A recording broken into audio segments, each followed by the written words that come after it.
आज हम श्वसन यानी रेस्पिरेशन के बारे में अध्ययन करेंगे। तो श्वसन नाम की जो फिजियोलॉजी है, इसमें एटीपी एडिनोसिन ट्राइफॉस्फेट, जिसे मुख्य रूप से जैविक ऊर्जा मुद्रा भी कहा जाता है, बायोलॉजिकल एनर्जी करेंसी, के बारे में जानेंगे। जैसा कि नाम से विदित है, एडिनोसाइन ट्राइफॉस्फेट यानी एटीपी एक न्यूक्लियोटाइड है जो कि एक क्षार एडिनोसिन, एक पेंटोस शुगर राइबोज तथा 3 फॉस्फेट समूह से मिलकर बना है।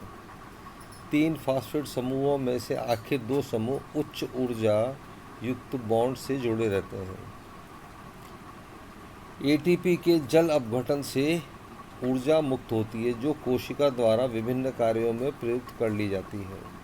इसलिए एटीपी को प्रचुर ऊर्जा युक्त यानी हाई एनर्जी रिच तथा उच्च यहाँ के नाम से जानते हैं। एटीपी को कोशिका की ऊर्जा मुद्रा एनर्जी करेंसी भी कहते हैं, चूँकि कोशिका में यह ऊर्जा मुक्त करने में सहायक होती है। जेंक्स ने 1976 में बताया कि एटीपी के क्रमबद्ध जल अपघटन से सीक्वेंस में हाइड्रोलाइसिस से ऊर्जा मुक्त होती है, जैसे एटीपी का एडीपी में बदलना। तो एटीपी के अंतिम फॉस्फेट के जल अपघटन को ऑर्थोफॉस्फेट विखंडन भी कहते हैं। इस क्रिया में पीएच 7 पर इससे 7.3 किलो कैलोरी ऊर्जा विमुक्त होती है। इसी प्रकार अगला क्रम एडीपी का एएमपी यानी मोनोफॉस्फेट में परिवर्तन।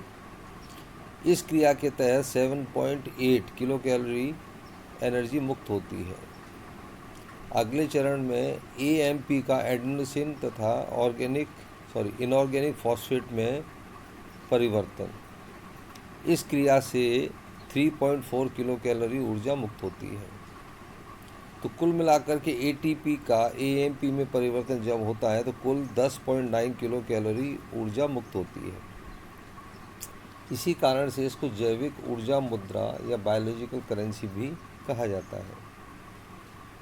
एटीपी के उच्च ऊर्जा युक्त होने के कारण एटीपी के प्रत्येक फॉस्फेट समूह में स्थित ऑक्सीजन अणु इलेक्ट्रॉन ग्राही प्रकृति के कारण माइनस चार्ज युक्त हो जाते हैं, जिसके परिणाम स्वरूप पास में स्थित फॉस्फोरस अणुओं पर एक पॉजिटिव चार्ज उत्पन्न होता है।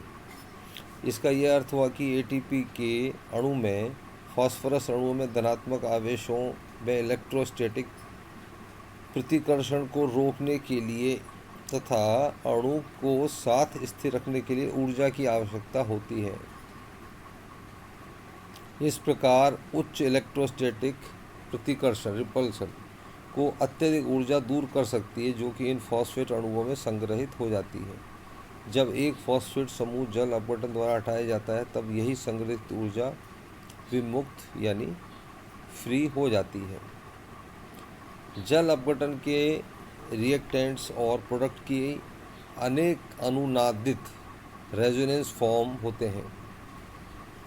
अधिक अनुनादित प्रकारों से अधिक स्थिरता उत्पन्न होती है। एटीपी में एडीपी की बजाय कम प्रकार की अनुनादित प्रकार पाई जाती है। अतः एटीपी एडीपी के बजाय कम स्थिर होता है। एटीपी ऊर्जा का उपयोग, use of ATP energy. Biosynthetic reactions में आवश्यकता जैसे प्रोटीन, फैट, पॉलीशुगर, न्यूक्लिक एसिड के सिंथेसिस में ये ऊर्जा काम आती है। दूसरा, एक्टिव ट्रांसपोर्ट, सक्रिय स्थानांतरण में इसकी आवश्यकता होती है।